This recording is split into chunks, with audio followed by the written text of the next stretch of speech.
નમસ્કાર મિત્રો, જય શ્રી કૃષ્ણ. આપ સૌનું સ્વાગત છે અમારી ચેનલમાં.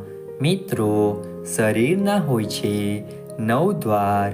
મૃત્યુ સમયે કયા અંગમાંથી નીકળે છે આત્મા અને કયા દ્વાર છે શુભ કે અશુભ તે જાણો. તમામ જીવોના પ્રાણ નશ્વર છે.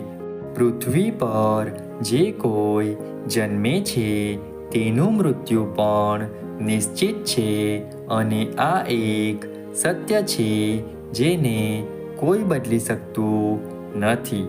ગરુડ પુરાણ હિન્દુ ધર્મનો એક ગ્રંથ છે જે મૃત્યુ અને મૃત્યુ પછીની પરિસ્થિતિઓ પર આધારિત છે. ગરુડ પુરાણમાં ભગવાન વિષ્ણુએ તેમના વાહન પક્ષી રાજા ગરુડને વિગતવાર સમજાવ્યું છે કે મૃત્યુ સમયે અને મૃત્યુ પછી વ્યક્તિને તેના કર્મોના આધારે શું કષ્ટો ભોગવવા પડે છે. મૃત્યુ વિશે કહેવામાં આવ્યું છે કે મૃત્યુ પછી માત્ર શરીરનો નાશ થાય છે, આત્માનો નહીં, કારણ કે આત્મા અમર છે. શ્રી કૃષ્ણએ પણ આ કહ્યું છે. તેથી જ કહેવાય છે કે મૃત્યુ સમયે આત્મા શરીર છોડી દે છે. પરંતુ શું તમે જાણો છો કે જ્યારે કોઈ વ્યક્તિ મૃત્યુ પામે છે ત્યારે શરીરના કયા ભાગમાંથી આત્મા બહાર આવે છે? ગરુડ પુરાણમાં કહેવામાં આવ્યું છે કે વ્યક્તિના કર્મો અનુસાર વ્યક્તિનું જીવન પણ અલગ અલગ અંગોમાંથી નીકળે છે. ચાલો તેના વિશે વિગતવાર જાણીએ. ગરુડ પુરાણ અનુસાર શરીરના 9 દ્વાર છે અને મૃત્યુ સમયે આત્મા શરીરના આ 9 દ્વારમાંથી એક દ્વારમાંથી બહાર આવે છે. આ 9 દરવાજા છે 2 આંખ, 2 કાન, 2 નસકોરા, મોં અને ઉત્સર્જન અંગો. કયા અંગોને શુભ માનવામાં આવે છે અને કયા અંગોને અશુભ?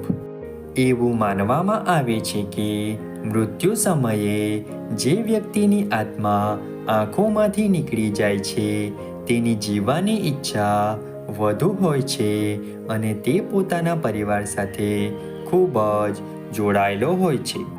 જે લોકો પોતાનું આખું જીવન માત્ર પૈસા કમાવવામાં જ વિતાવે છે તેમની આત્મા મૃત્યુ સમયે મળ અને પેશાબના દરવાજા દ્વારા બહાર આવે છે અને શુભ માનવામાં આવતું નથી. કેટલાક લોકોની આત્મા નાક દ્વારા બહાર આવે છે તે ખૂબ જ શુભ માનવામાં આવે છે. ગરુડ પુરાણ અનુસાર આ લોકો જીવનમાં પોતાની ફરજો નિષ્ઠાપૂર્વક નિભાવી ગયા હશે. ગરુડ પુરાણમાં મુખમાંથી જીવનની મુક્તિને શુભ ગણવામાં આવી છે.